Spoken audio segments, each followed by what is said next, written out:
the combination of a new state attorney, a new public defender, possibly another shakeup in the sheriff's office, you're seeing unprecedented turnover in the criminal justice system. We want transparency. People want to make sure that the justice is done, that people can't hide behind a badge, and that we will see justice. The August primaries are just around the corner, and big changes could be on tap for South Florida's criminal justice leadership. From sheriff to state attorney, the Sun Sentinel's editorial board joins us to break down some key races on the ballot. Stay with us as we dive into your South Florida.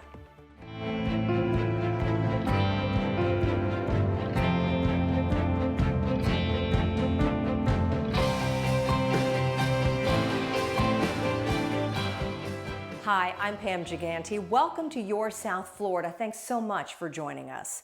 With a renewed focus on racial equality and a push for criminal justice reform sweeping the nation, this month's primary elections could bring big changes in both policing and prosecution in South Florida. For our most recent virtual town hall, we partnered with the Sun Sentinel editorial team to break down some of the key races facing voters on the August 18th ballot, including Broward Sheriff, 2 big state attorney races, and Miami-Dade's next mayor. Our panel included Sun Sentinel editorial board editor Rosemary O'Hara, opinion writers Steve Bousquet and Randy Schultz, and to help put it all into context for us, Barry University political science chair Dr. Sean Foreman and Florida Memorial University historian Dr. Tameka Hobbs. We began by talking about the unusual nature of this month's August primary. This is, after all, as well, our first municipal election since the death of George Floyd, which launched nationwide protests and support for the overhaul of policing and prosecution in America. This renewed focus on social justice and the Black Lives Matter movement has given new significance to 2 key races in Broward, sheriff and state attorney.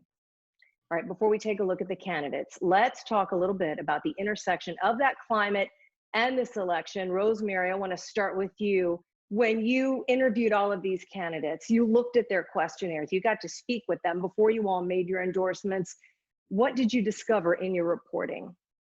This election has turned out in ways we never anticipated in December. Who knew then that the issues would be COVID-19, our stumbling economy, and yes, the murder of George Floyd, and the national movement that it's exposed to wanting to address racial injustice and inequality.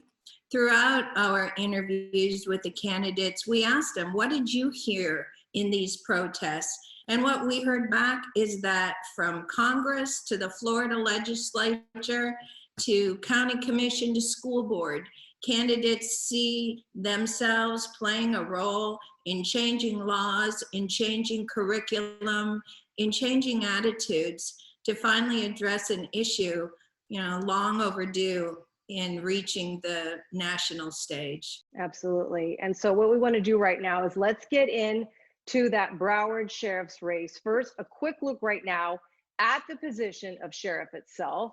The sheriff oversees 5,400 employees on a $1 billion annual budget.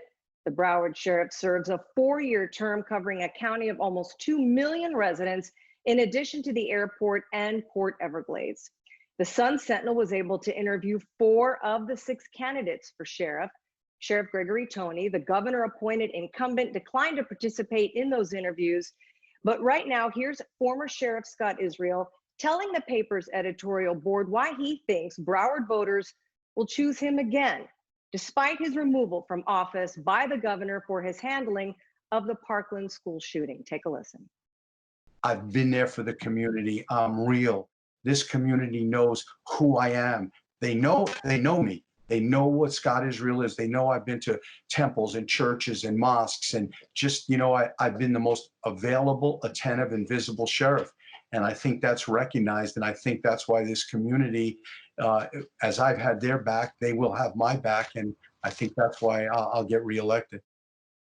So Steve, we've heard from former Sheriff Scott Israel. He comes across very confident. I mean, what do you think of this hubris and bravado? Does he really have a chance at getting his old job back? Yes, Pam, there's hubris there for sure, and he has a good chance of winning his old job back. Of course, the Parkland shooting hangs over this race, but so does the fact that Gregory Tony, who's sitting in the sheriff's office, was there by a very controversial set of circumstances. He was appointed by Ron DeSantis. DeSantis suspends Israel for malfeasance and neglect of duty. The suspension is upheld by Republicans in the Florida Senate. So this race will turn to a large degree, not so much on law enforcement, I'm afraid, but on this idea that shouldn't the voters of Broward County get to decide who their sheriff is rather than a politician in Tallahassee, and in this case, a Republican governor wielding this power over the most liberal Democratic county in the state. I mean, Rosemary, let's talk about the Parkland fallout. I mean, how does that affect his chances? I mean, the parents have been very vocal that they wanted Scott Israel out. You know, the MSD Safety Commission said he should be removed from office. So talk about that. You know, the Parkland shooting continues to divide our community. Everybody agrees the shooter is the ultimate person responsible, but a lot of people dropped balls when it came to the walk up to this massacre, and that's the school system, that's the FBI not following up on a call, and yes, it's BSO too. You know, there's a saying in Northwest Broward, it takes a village to raise a school shooter.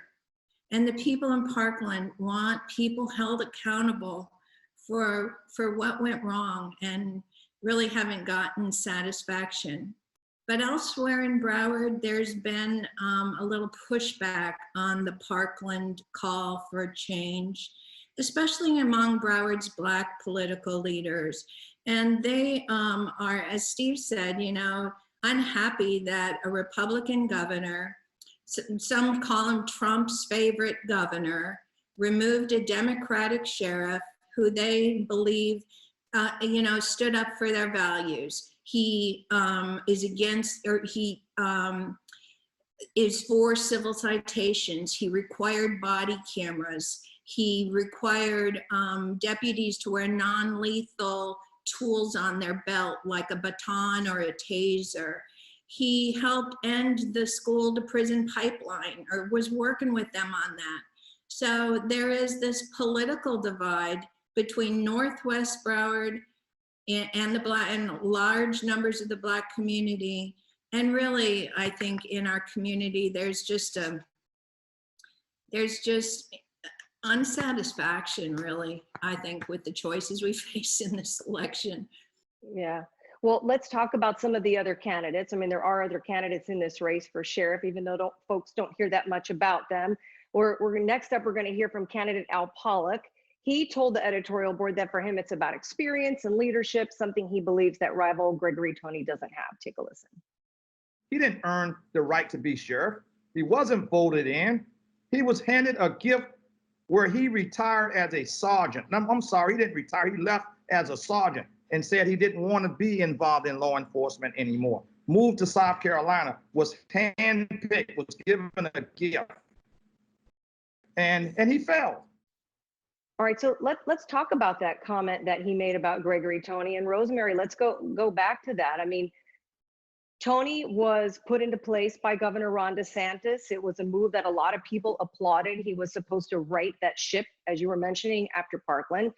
But both Gregory Tony and Scott Israel, for that matter, when he was sheriff, got a no confidence vote from their rank and file. So how do we as voters kind of manage that?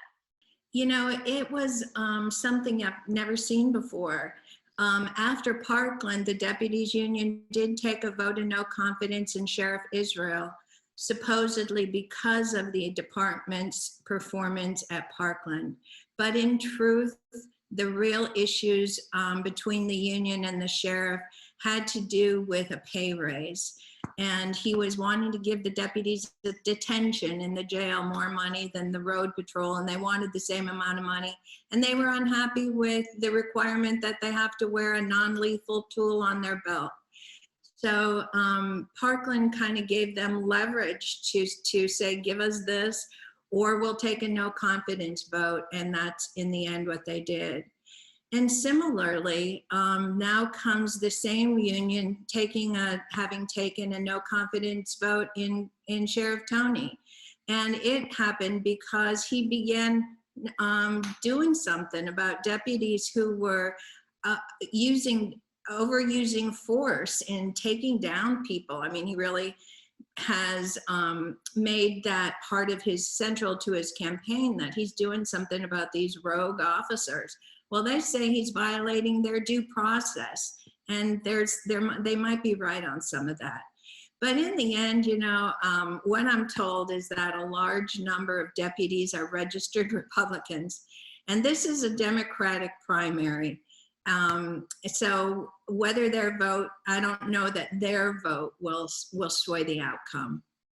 Tameka, I want to bring you in here because Gregory Tony is the first Black sheriff of Broward County. Talk about how the Black community views his role as sheriff, and do they support him? Sure. It's I think generally it could be viewed as progressive, but understand that he was a Republican at one point. He was appointed by a Republican governor. When I think about the African American or the Black electorate in Broward County, what we have to realize is that what matters to them most are actions. What matters to them most are policy. And what we've seen, and a lot of it has been mentioned tonight, with Sheriff Israel and his ability to move the needle on the school to prison pipeline. When we talk about non-lethal weapons, you see someone who through their actions has been moving in a very positive direction. And I guess the same could be said of Sheriff Tony when you talk about the prosecution, the accountability of officers who are caught using or abusing their offices. We want to see more of that. I think that we really need to be talking about accountability, what we're going to do to be able to move the needle. We mentioned about the call of the times and what's been happening the last few months, but understand the movement for Black lives took off 8 years ago. And we've had that cycle with Trayvon Martin, the cycle with Mike Brown, with Philando Castile, and it has continued to raise the consciousness. And so we're not just dealing with Black voters. I think all voters are really interested in our landscape and want reform. They want change.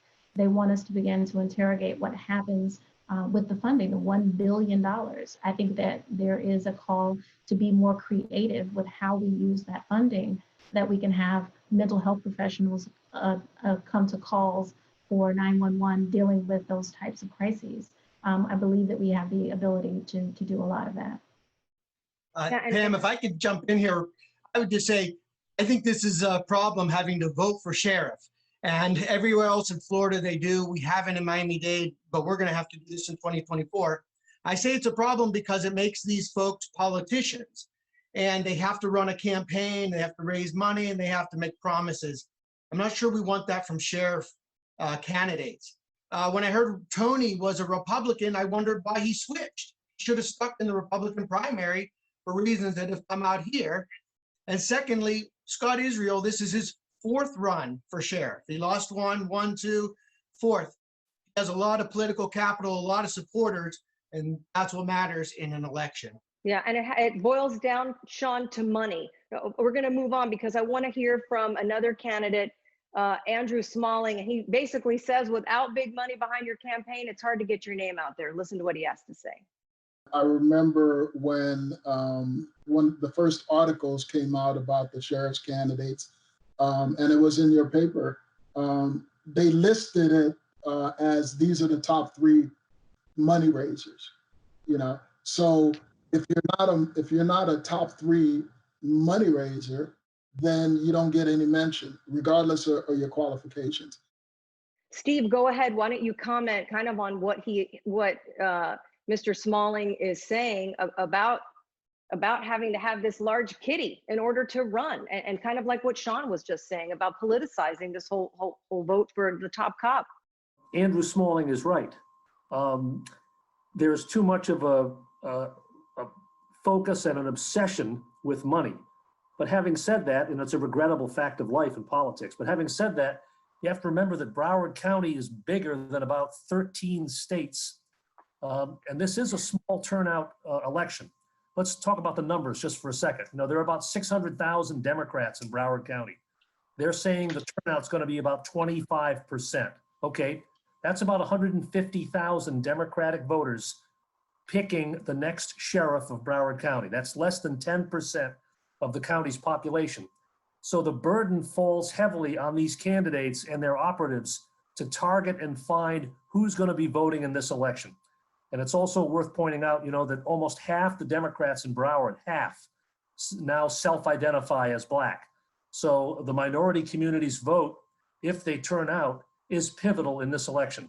I wish what Andrew Smalling was saying weren't true, but it's a fact of life in modern politics that money is very important. All right, and we have a bite now, a bite from another candidate, Willie Jones. He's talking about why the sheriff's race is key to changing the culture at BSO. Listen. People are saying, why does it take so long to get a police officer indicted? Why does it take so long for a police officer to get arrested? And the thing is because we hide behind that veil, that thin blue line, that cultural thing. Tameka, I want to get your thought on what he has to say and that this call for police reform, especially in this, like you said, Black Lives Matter movement has been around for many years, but now there's this resurgence and this focus on social justice and about policing the police. Talk about that. Absolutely. There's a call for transparency. There is a very long history in our society, in our country, in Florida in particular, of racialized violence perpetrated by the police. Anytime there is state-sanctioned violence, it's something that we have to examine, and those calls are real. Very often you hear about the no snitching policy on the streets in urban communities without acknowledging that there is something very similar that exists within policing forces. And so to have someone who can come in to hold these officers accountable, to make sure that their investigations is the call of the day. We want transparency. People want to make sure that the justice is done, that people can't hide behind a badge, and that we will see justice. All right, well, Rosemary, it's time for the big reveal. Sum it up for us on the Broward Sheriff's race and who the editorial board is backing in this election. Well, it was a really tough choice because we knew how it would be received in Parkland. And with people who we know and respect and have affection for, but in the end, we considered endorsing no one. We'd done that before, and we got a lot of flack for that too, because in the end, people turn to us to know, what do you think? They want people to help sort through the issues for us. We liked Andrew Smalling a lot, but before you can be the sheriff, you have to first get elected. And a measure of a candidate is what kind of a campaign do you put on? And unfortunately, his campaign has not gained traction. So in the end, the choices were between Gregory Toney and Scott Israel. And Gregory Toney, all of us had high hopes for Broward's first Black sheriff. But then there was just so many revelations about that call into question his integrity and his temperament. His integrity, he has falsified answers as an adult on applications for law enforcement. He didn't tell the governor a secret that he'd kept for many years. And in his time in office, his temperament, he at a hospital where a deputy had just died of COVID. He blew up at his deputies who were there. And at the funeral home, he blew up at them again. And we saw him blow up before the Tamarack City Commission. And we hear that this has happened in command staff meetings. And so there's questions of integrity and temperament that just got in the way of us being able to support somebody whom we had high hopes for. And that left us with Scott Israel, because in the end, like I said, there's 6 candidates, but it's a 2-man race. And Scott Israel, we didn't like how he behaved after Parkland. We wanted him to take responsibility and not be so boastful. We hope that he has learned some humility, and thought we saw some of that in the in our interview with him, but in evaluating the candidates, who has the management experience in running a major agency? Who is, even when after his no confidence vote, he still talked to the union, whereas Sheriff Tony didn't talk to the union from the day he got there. So the management of such a big, complex agency matters. And so, with great reluctance, wishing the governor had chosen better, had taken his time and chosen better. In the end, we are endorsing Sheriff Israel. Can I just make a point, and not necessarily to defend Sheriff Tony? I would like to invite all voters to stay focused on the issues of systemic racism, because the one thing that I hear coming out of the case with Sheriff Tony is what happens when a person is technically paid their debt to society in some ways, but they're still forced to check a box and forced to bear a label for their career. Take a lot of this aside. This is a man who has reinvented himself, who has tried to self-actualize himself. There's a lot we could debate his leadership skills, but he should have had the opportunity to move forward without being burdened with, again, once he's settled his crime and debts to society. Michelle Alexander in the New Jim Crow deals with this. She talks about this second-class citizenship that we continue to force upon our citizens. We've seen it and defeated it here in the state of Florida with Amendment 4 when we talk about felon disenfranchisement. But I really wish that people would understand the policies that go into effect that create stigma that bar people from being able to advance their lives, even though they've made mistakes and paid for them. I agree with you, Tameka, and I would, you have to admire how Sheriff Tony overcame a really bad neighborhood and a horrific event in his childhood. And there's reasons that juvenile records get sealed, and I understand that. And I guess my issue is that as an adult, in applying for police jobs, there were issues of his use of LSD and not being honest on that, about bad checks, a number of bad checks. And law enforcement is not just any other job. Unfortunately, when you are given a license to kill, essentially, and have such power over us, there are higher standards. So the law says that, in law enforcement, if you had something sealed or expunged, you got to say so. We have the same standard for child care workers too, because of the special role they have. So I agree with you, but there's reasons but this is bigger than what happened to him as a kid. It also speaks to how he handles his answers as an adult.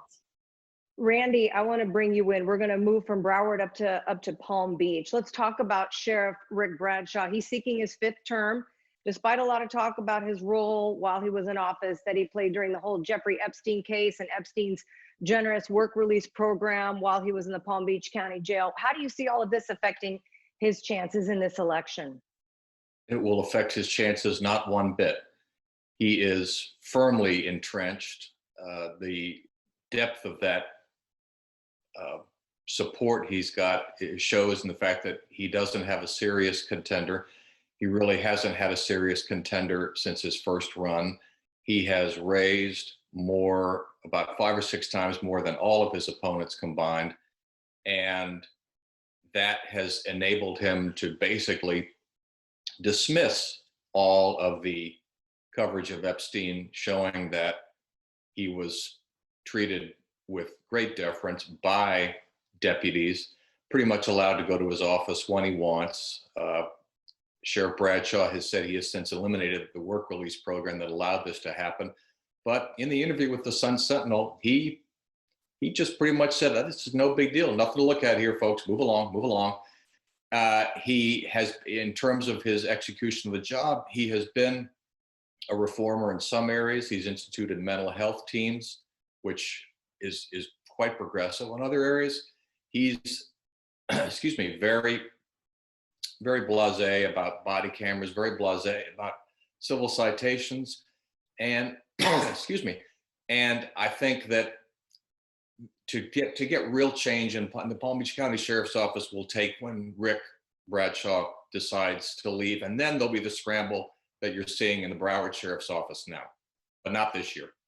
All right, let's turn our attention now from sheriff to state attorneys, to the state attorneys races. We're going to start with Broward.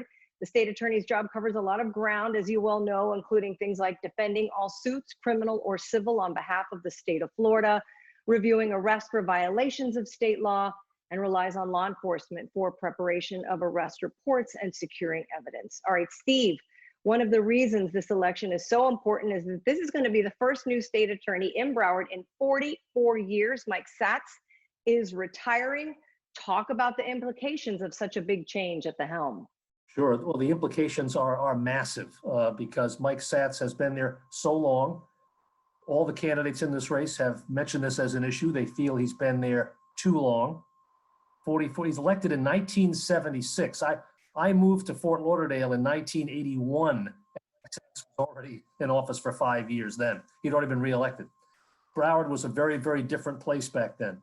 About 1/3 the size it is today. Mike Satz is a forceful proponent of the death penalty, and most of the Democrats running to succeed him are not. Broward leads the state in wrongful incarcerations, cases reversed because of DNA or other issues. It's a huge black eye on the prosecutorial system in Broward County. But the combination of a new state attorney, a new public defender, possibly another shakeup in the sheriff's office, you're seeing unprecedented turnover in the criminal justice system. The candidates, for the most part, are much younger than Mike Satz. Mike is in his 70s. You know, there's a generational change in their outlook. Like I said, they're mostly hostile toward the idea of capital punishment. There are candidates in this race who want to end mass incarceration. They want to abolish the cash bail system for misdemeanors. And they speak very forcefully in ways Mike Satz never did about racial bias and racial disparities in the justice system.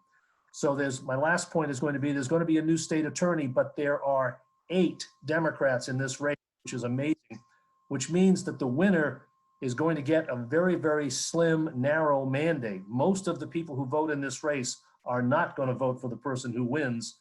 And that's something that person's going to have to deal with very quickly.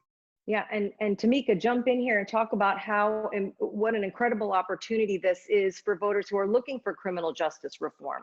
Absolutely. When you look at the state attorney's office, just like with the sheriff's office, these are 2 pillars that have deep impact on not only institutional, but systemic bias. And there's been a great deal of change in our society over the last 40 years. There's been a great deal of change in what we understand about the function of our criminal justice system. I think at one point we could comfortably believe that things were operating in the way that they should be and that justice was being delivered in a colorblind fashion, but there has been work recently. I mentioned Michelle Alexander, Jennifer Everhart, Philip Goff, Atiba Goff, who have done the research to prove the role that implicit bias plays in our systems. And so when I hear Steve talk about these racial disparities, they're very important when you talk about the disproportionality, not just in filing, but when we look at direct filing of Black children, that has been highly disproportionate for quite some time. When you look at cash bail, there are just a number of issues that we need to be looking at with a very granular level with all of this new understanding. And it's time for a shakeup. And I think that we need a candidate to come in. People have talked about Sarah Nell Murphy as Satz 2.0. I think, you know, in some ways it makes sense to have that type of continuity, but the call of the day, the order of the day, and the order of this era is for some substantive change. And I'm just not sure that we're going to get it with what's being kind of hinted at so far. So I think we all need to keep our fingers on the idea of deep change and justice for all in our society. Well, we're going to hear from these candidates right now. The Sentinel interviewed all 8 Democratic candidates. Up first, we have James Stewart Lewis, Sarah Nell Murphy, and Joshua David Rydell, all commenting on the need for the state attorney to be more visible in the community and more inclusive in light of Broward's majority-minority demographics. Take a listen. Mike Satz, as good as a guy he was, he has an old school style, and we are in a situation here, just like everybody else to some extent, that African Americans and minorities don't think they get a fair shake in Broward County. And there is implicit racism, and the state attorney, to some extent, is responsible for that. I think that, especially in the times we're living in, the community needs to hear from the state attorney directly. And you need to be out in the community, connecting with people, seeking input. And we are going to need more than ever to let our citizens and our community know that they can have faith in the criminal justice system. Being able to fix this system to help people with major mental health issues, substance abuse issues, the racial disparity in our system, that starts with the state attorney's office.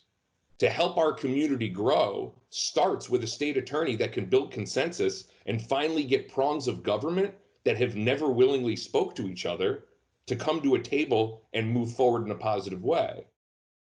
All right, Steve, let's talk about these candidates. I mean, do you think that they can do what they are purporting to do, to connect with the community and really to address in a real way the racial disparities in prosecution?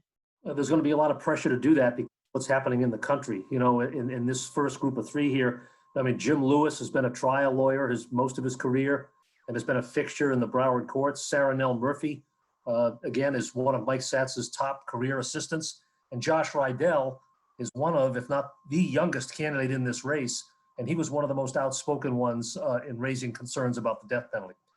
And so the inclusiveness, starts from day one with reaching out to the community and just listening and dealing with the myriad of constituency groups in Broward County. I think, it's important to set a tone right out of the gate because, this office will be held by one of these Democrats. All right, up next, we're going to hear from three more of the candidates: Teresa Fanning Williams, Joe Kimmick, and Harold Fernandez Pryor. They all emphasize the need to address racism in prosecution, with too many people of color charged for petty crimes and weak cases going to trial. Listen. And so when that person has a case and they know they can't prove it beyond a reasonable doubt, they just go to trial.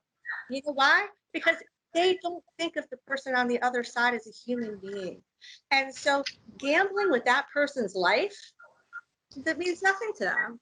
The state attorney has an extraordinary amount of power to make the real changes that are necessary to actually fix the criminal justice system. You could have the best public defender in the world, but if you don't have a state attorney that's committed to dismantling mass incarceration, then nothing is going to change. We have to look at the people that come into these courtrooms as human beings. I believe it was pointed out by Mr. Rydell that when you go to the north wing of the criminal courthouse and you look in that box, 95 to 98% of the men in that box or women in those boxes are Black or people of color. So Rosemary, fighting systemic racism is a common thread you hear with these candidates and the way they say people of color are treated in the justice system. So how do you see race impacting this contest? Well, again, it's a political race. And so the candidates are raising money and getting people to support them. And in Broward, the good number of Black political leaders are supporting Harold Pryor, seeing him as this. He formerly was a prosecutor. He's got strong ideas, good ideas about how to change the system.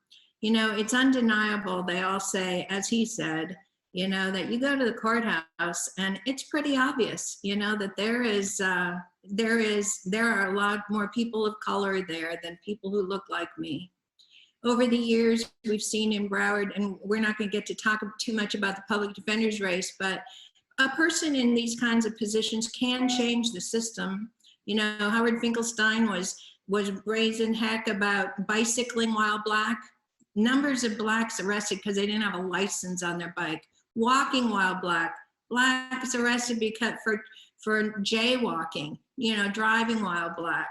And so a state attorney can look at the system You know, the state attorney is the most powerful position in law enforcement.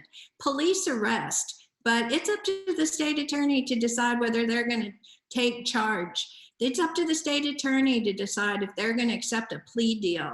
It's up to the state attorney if they're going to direct file a juvenile, you know, which has happened too often. And they make the recommendation to the judge on, you know, what should be the bail or the bond, or, you know, should they be released? So it's a very powerful position. One of the issues, though, that came up in our interviews with people who really want to make change, most of them want to make dramatic change, is that we have some laws. You know, we've got minimum mandatory laws. And you cannot not follow the law if you're the state attorney. So, so there's the desire to, you know, to make great change, but there are also getting back to the needs to be more visible. The state attorney needs to be more visible in addressing what laws do we need to change in order to make our criminal justice system more just. Yeah. All right. We're going to round out now the Broward State Attorney's race. We've got a couple more candidates to hear from, David Kennedy and Justin McCormick. Both of them emphasize the need to provide defendants with serious alternatives to traditional prison time. Take a listen. Real initiatives that we can implement in our criminal justice system here is what I call the E&E reentry program. We have no reentry programs here in Broward County. They do in Miami, they don't in Broward County. There's only, diversion aside, a reentry program says when you are on probation or you are getting out of custody, we're going to assist you with getting education and also jobs. There is, without a doubt, a tremendous amount of people that come to our office that have substance abuse issues, mental health issues, they suffer from poverty, and instead of trying to give them a conviction or a jail sentence or a prison sentence, we should try to help get them on the right track so they can become a contributing member of society. Yeah, so, you know, Tameka, David Kennedy's EE program really resonates with a lot of people. Give people economic means, education, and have them re-enter society. So talk about some of these programs. And it seems like there really is a call for a fresh look at sentencing guidelines and really helping people who are poor, who have mental illness, et cetera.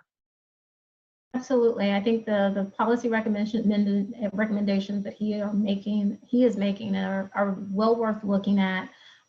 We've talked about cash bail. The key issue is disparities. Wherever racial disparities show up, to Rosemary's point earlier, that should be the point where we're interrogating, digging in, and figuring out how we can change these laws to improve the situation and eliminate them. That is the smoking gun, really, when we talk about where the problems lie. And so hearing recommendations like this, I think we really ought to be having an in-depth conversation about reallocation of funds and responsibilities. It's gotten a really bad rap, but I think spreading out not only the funding, but the responsibility to people who have the expertise to deal with the unsheltered, to deal with the mentally ill, to deal with some of the root issues of crime. Again, if we go back to scholarship, we know that a lot of this is coming out of poverty and lack. And so I think that we can look for candidates who are really going to attempt to address these issues. It is all about policy. It is all about dealing with anti-racist policy. All right, so Rosemary, you had to pick. You endorsed a candidate for state attorney. Tell us who you selected and why. You know, a number of these candidates, in my opinion, should be running for public defender because they really want to blow up the system and make dramatic change. But the state attorney has its own unique role, and it's about helping keep us safe and standing up for the rights of victims. And the person that we endorsed, we believe will make change, but not disrupt the system in a way that it collapses. And that's Sentinel Murphy. She is head of the state attorney's county court division. She previously ran the domestic violence division. And, you know, part of what I hear in this as a way to not lock so many people up, which, you know, we got to do something about Tallahassee changing those laws, is creating diversion programs where somebody agrees, okay, I'm guilty, but to avoid a guilty thing on my record, I'll go into this supervised diversion where I go through classes and I'm, supervised. She's been part of creating diversion programs, and there are diversion programs in the state attorney's office for mental health court, drug court, veterans court. Things have changed, but things need to change more. For those who call her 2.0 Mike Satz, I think how many of us have worked for a boss who we like, but boy, if I had that job, things would be different. And I think she has great respect for Mike Satz, but I think if Sarah Nell Murphy is elected, that things will be different. Can I just add that there may be a bit of a false choice between law and order and reform? It's not a zero sum. I think that we can have both. And Rosemary, have you gotten pushback on your endorsements? Not so much. The reality is that people don't know these candidates. I saw one poll where Josh Rydell is the vice mayor. He's a city commissioner in Coconut Creek, and he's got all the political support. And as I said, of local politicians. And Josh Rydell, like I said, more of the Black political establishment is behind him. But they're polling in the single digits. 82% of people in this poll didn't know who they would vote for, because who knows who the state attorney is, who these candidates are, when Mike Satz has been such a dominant player. So no, not nearly the kind of pushback that we've gotten in the sheriff's race. All right, well, continuing, Sean, I want to bring you in here about state attorney and longevity. Let's talk about Catherine Fernandez-Rundle for a moment, seeking re-election. She's been in that role for 27 years. Right. Well, as Rosemary said, state attorneys are very powerful. They decide when to charge, when not to charge, what level of charges, how vigorously to prosecute cases. And we have Satz and Fernandez-Rundle who have been in for decades. And so this has all been going on behind the scenes without the public really having it on their radar. Janet Reno was the state attorney before Catherine Fernandez-Rundle, who has been elected every time pretty easily since 1992. 2016, she didn't even have an opponent. One of the criticisms of Catherine Fernandez-Rundle is in her tenure in office. She has not brought charges against any law enforcement officers involved in fatalities. The reasoning for that, she says that the state of Florida laws have a very high bar for bringing charges against law enforcement and a high bar for bringing those convictions. And you don't want to bring a case forward that you don't think you have a strong chance of winning. Her opponent is Melba Pearson, who also worked in the state attorney's office for 16 years under Catherine Fernandez-Rundle, before Melba went out and worked in the ACLU of Florida for the last 4 years. And, this would be someone coming from within the system, but this would be someone, Melba Pearson, who could absolutely bring a culture change and a systemic change within the state attorney's office. But let me just say, to wrap this part up, that politics matter. It's an election. It's a Democratic primary between these two candidates. And in a quirk in Florida law, it's a closed primary. There's no Republican, no write-in candidate. So that means that normally only Democrats would vote in a Democratic primary. But in this case, for Miami-Dade State Attorney, all voters can vote, Republicans and independents. The winner of this race will be the state attorney. And I tell you that because basically Catherine Fernandez-Rundle does better with independents and Republicans that have helped to keep her in office all these years. So Melba Pearson's running a very strong campaign. The time was right for it, the political climate, but I think she's not getting as much money support and endorsements as she had hoped to, because Fernandez-Rundle has been there so long. She has her allies who don't want to get involved in this race. So it's really an uphill battle when what otherwise was looking like a perfect storm for a Melba Pearson to win in state attorney's race. And that's why this primary is so important. Big races are going to be decided in August, even more so than the general election for us. So we've got to move on. Let's go to supervisor of elections. Both Broward and Palm Beach counties seeking new supervisors. and currently have governor appointees in those roles right now. We know it's a tough job, especially in Florida. By the way, I don't know if everybody realized that this is the 20th anniversary of the hanging chads and the butterfly ballot fiasco in Palm Beach. Randy, quickly, you were reporting at the time. Talk about that, and then tell us about the supervisor of elections race in Palm Beach. It was nuts. It went on for 5 weeks and a day, and it finished with massive domestic and international ramifications. It exposed many of the problems with our election system that we've seen for the last 20 years. Think back 2 decades.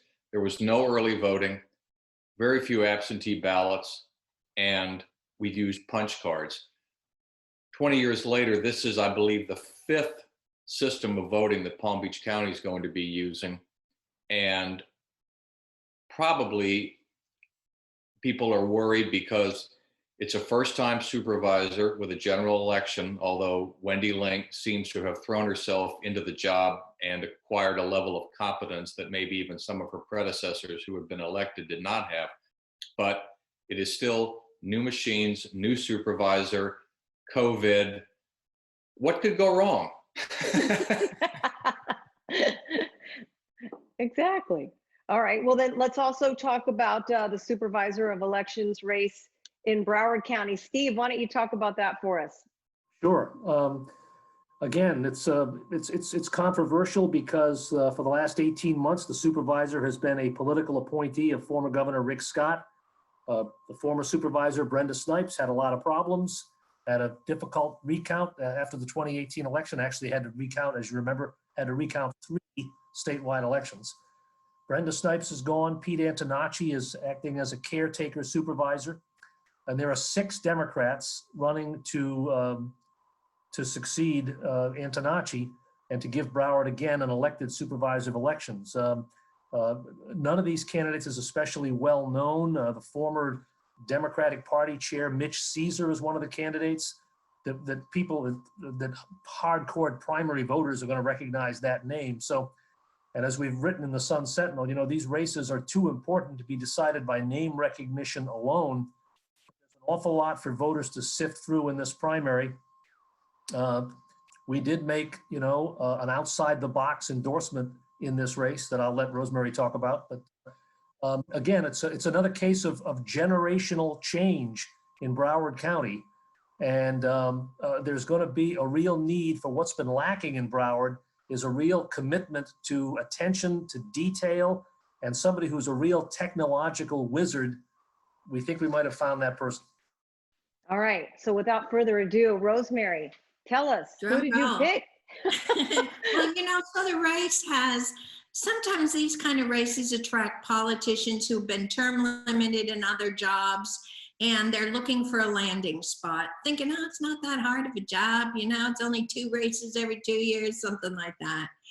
And this race is full of them. There's 8 people who are in this race. But the person that we liked most is a guy named Chad Klitzman. And you can remember that name by hanging Chad. It's Chad, vote for Chad Klitzman. And the reason we liked him is he reminds us of Pete Buttigieg. If you think about how Pete Buttigieg knew from an early age that he wanted to be president and started doing the work that you would need in order to build a resume that qualifies you. Chad is smart, you know, Columbia Law School. What most impressed us really is that he's visited every election supervisor's office in Florida, all 67 of them, to see, you know, how's it working? You know, what works? Best practices. And we talked to some of those supervisors to make sure he really did do that. And they were equally impressed with, you know, the gumption. And he has a very clear, you know, crystal clear plan for what he would do. So he's young. He'd be one of the youngest election supervisors, but not the youngest.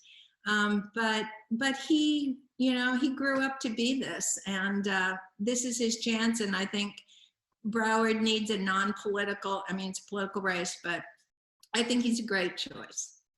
We have just about a few more minutes. We're kind of going to do a lightning round here. Rosemary, you have even mentioned that there's some other races that we weren't going to be able to spend a whole lot of time on. One of them is public defender. You've touched on that a little bit already, but talk to us about the public defender's race.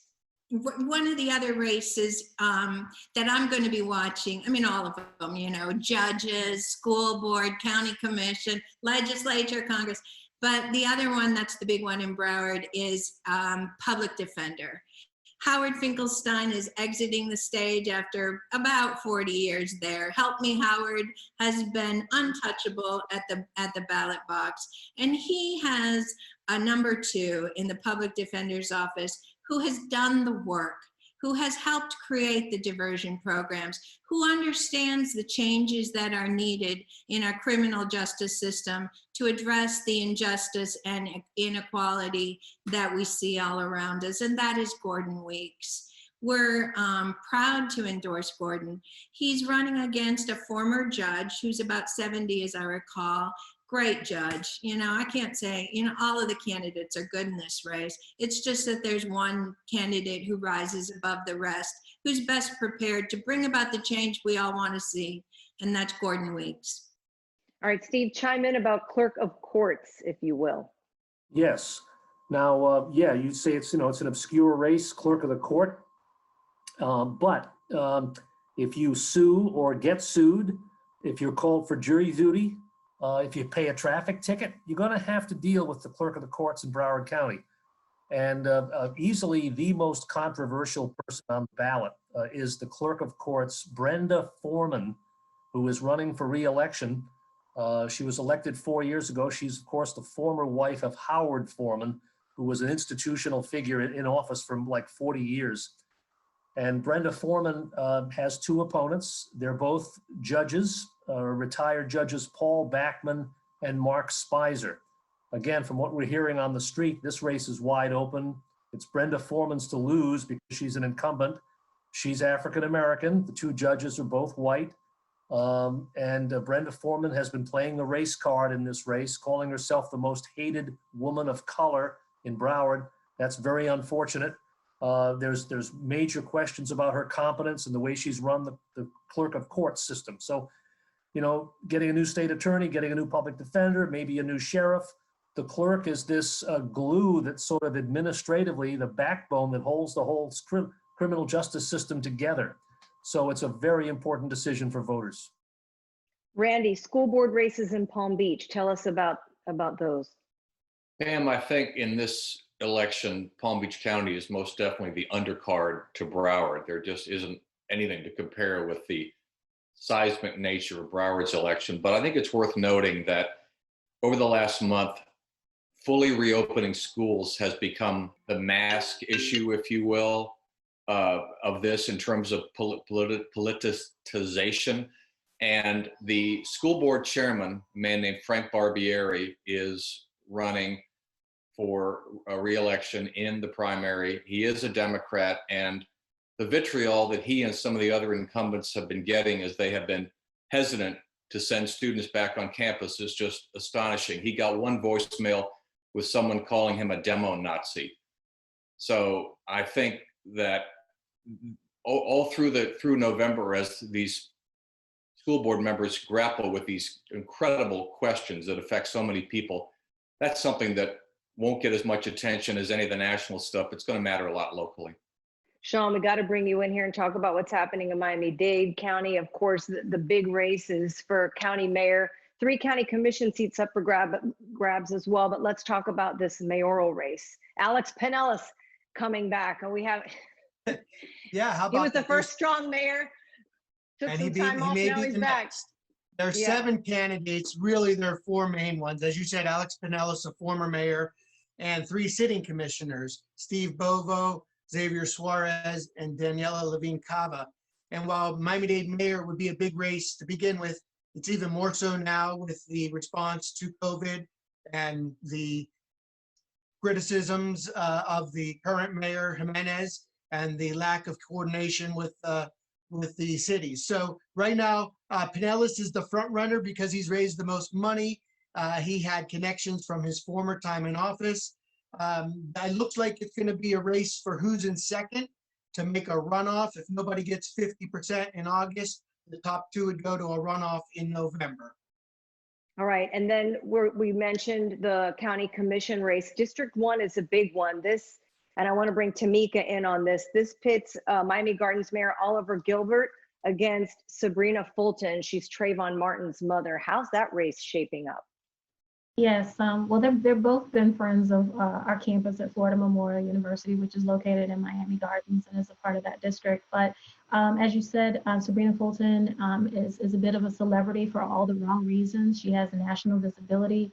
She has Hillary Clinton campaigning for her, among other celebrities. I think that her visibility and her what she would bring to the office would be quite interesting. But on the other hand, you do have Mayor Gilbert, who's done a pretty commendable job as mayor of Miami Gardens. The city has gone through quite a positive transformation. He's done the work and has the time in office. He's been endorsed by the incumbent, Commissioner Barbara Jordan. On the other hand, Sabrina Fulton has been endorsed by former Commissioner Betty Ferguson. So it's going to be one to watch for sure. Thank you all. Thank you so much. We thank the Sun Sentinel for all the work that you've done. And you can view all of the newspaper's endorsements as well as see those full interviews. Just go to their website, sunsentinel.com/endorsements. As always, thanks so much for joining us. We hope you'll join us again next time.